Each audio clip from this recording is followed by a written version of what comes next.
Hi, Michael. Right. Today's question says, what is your opinion about the expression going through the pain? To what extent it is important, according to these teachings, to be able to live to the fullest a sadness or fear that has been avoided and denied, when we may want to use self-inquiry even to avoid facing it? Okay. I'm not very familiar with this expression, passing through fame. What exactly does this? I mean, what's the idea behind this?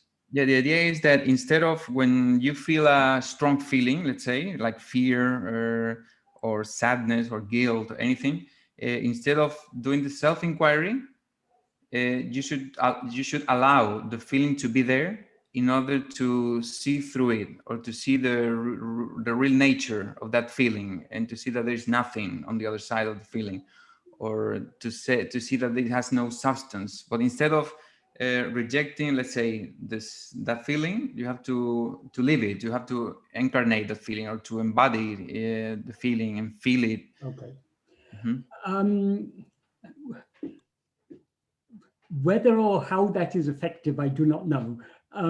But what I do know is the direct and the most efficacious means is self-investigation, because situations, pain and situations that make us sad or put us in fear and things, these come according to destiny. These feelings of sadness or fear are reactions to things that we are destined to experience. So inevitably, there are times in life when we feel sad, when we feel afraid. These things happen. But by dwelling on these feelings,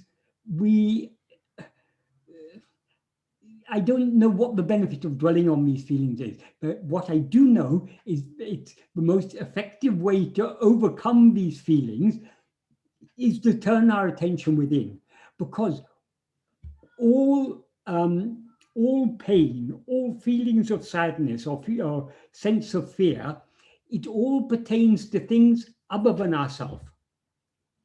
We fear the death of the body because but this body is not what we actually are. It's something other than ourselves. But now we identify it, and I'm afraid I'm going to die. I'm afraid of death. But what is going to die is the body that's going to die. We are something other than that. The body is an object. We are a subject. So we are trying to separate ourselves from all the phenomena about which there may be cause to feel sadness or fear or anything. Even the sadness and fear, these again are part of the phenomena that are other than ourselves. If a feeling of sadness or fear or pain arises, to whom does it arise? It arises to me. I am there. With sadness and fear and pain, all these things, these are phenomena that come and go. But whether they come or whether they go, I remain here. So what is constant, what is real, is only I am. So if we want to go beyond the unreal to the real, we need to cling to what is real. What is real is only I am. Everything else is just a passing show. Even this ego is now posing as I am, but along with adjuncts, as I am so-and-so, I am Michael, or I am Carlos. Even this ego is something other than ourselves. Who am I? What is that basic awareness of our own existence, that fundamental awareness of our own existence, I am, that alone is what is real. Because that alone is what is constant throughout all the three states. In fact, it's the only thing that remains in sleep is that fundamental awareness of our own existence. Everything else, ego and all phenomena, subject and objects, all disappear in sleep. So what is real can only be this fundamental awareness I am. So let us cling to this, let us thereby detach ourselves from everything else. This is the effective way to overcome sadness or fear. Psychologists may recommend living through your fear or facing up to your fear or whatever. Bhagavan recommends leave all these things. Who are you? The truth is, for you, there is no fear, no sadness, or anything. You are the infinite whole, the immutable, pure awareness, whose nature is Satchitananda. That is our real nature. So when such is the case, why to concern ourselves about anything other than ourselves? Potentially also, it's what happened to Ramana when he was faced with that intense fear. So instead of dwelling on that fear, as you said, what he did was to turn within to find out within, who am I. instead of dwelling and trying to see through that. Or I think Michael, what these teachings say is that I think that is what they try to point to is to heal an aspect of the ego or something. It's not about eradicating the ego, but like healing some aspect of the ego to make it lighter in a way. Learning to live with ourselves and accept ourselves, as they sometimes say. Okay, it's good to accept things the way they are, but we know we are not satisfied with our life as it is now. Exactly. If we were satisfied, there would be no inclination for any thought to arise.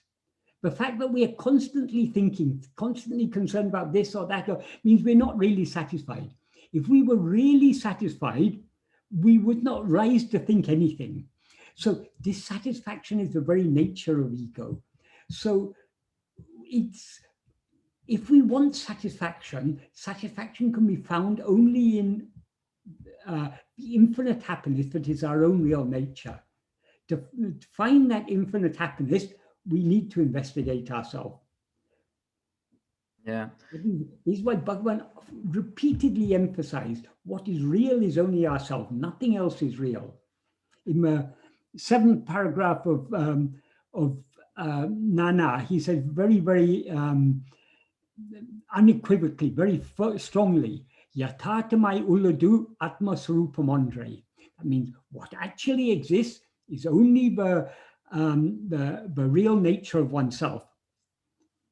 And in later on in the 14th paragraph, he says, I'll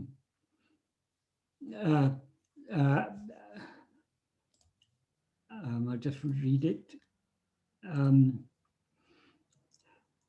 Atma Sukham Andre Uladu. That means the happiness. Well, Atma Sukham means the happiness of oneself, or the happiness of one's own real nature. That alone exists. Aduve Satyam, that alone is real.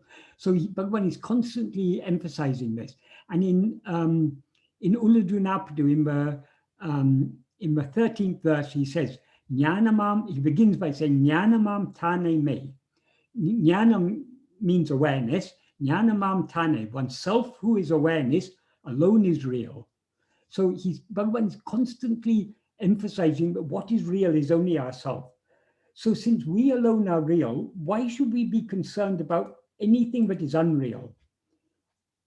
Yeah, and also it seems to me, I don't know, Michael, if you've lived in India for many years, so but I've seen that in the teachings, for example, in India and in Western countries, when those teachings came here, for example, and we see that the feelings that are felt in the spiritual journey, for example, when we are meditating or practicing, whenever a fear arises, for example, here in the Western countries, we deal more with that. I don't know if it's the influence of psychoanalysis or psychotherapy. We think that it's something that has to be healed or something. We have to focus on that before going any further. Whereas maybe in the purest traditions of India or Advaita, all feelings are dealt in the same way. It doesn't matter if it's just ego's feelings, and you deal with. There are many different spiritual philosophies and many different spiritual paths within the broad family of Hinduism and Buddhism and Jainism and so on. So not all are uniform in their approach, but I'm fully conversant only with Bhagavan's path, because this is the path I'm trying to follow. In Bhagavan's path, what Bhagavan is asking us to hold on to is what is real and not to be concerned about anything else whatsoever. Mm. Yeah, exactly. And so, for example, if there is a recurrent feeling that you have for many years, for example, and from a psychotherapy perspective, for example, you might deal with that only, and give attention to that feeling, for example, to try to overcome that feeling, or to, as I said, to have a lighter experience of the ego or something. Yeah. Yeah. Whereas in Bhagavan's teachings, there is no, any feeling is dealt with the Yeah. same practice. Because It doesn't matter if it's a recurrent feeling, it's just a one day feeling, or the aim of psychoanalysis is completely different to the aim of Bhagavan's teachings. Bhagavan's teaching go right to the root problem. What is the root problem? Our rising as ego. Because we have risen as ego, all these psychological problems come into existence. So let us tackle the root. All other, all psychotherapy and many other spiritual paths, yogas and so on, they are dealing with the symptoms, whereas Bhagavan is dealing with the root cause. So if we really want to be free of the disease, we shouldn't be satisfied just with treating the symptoms.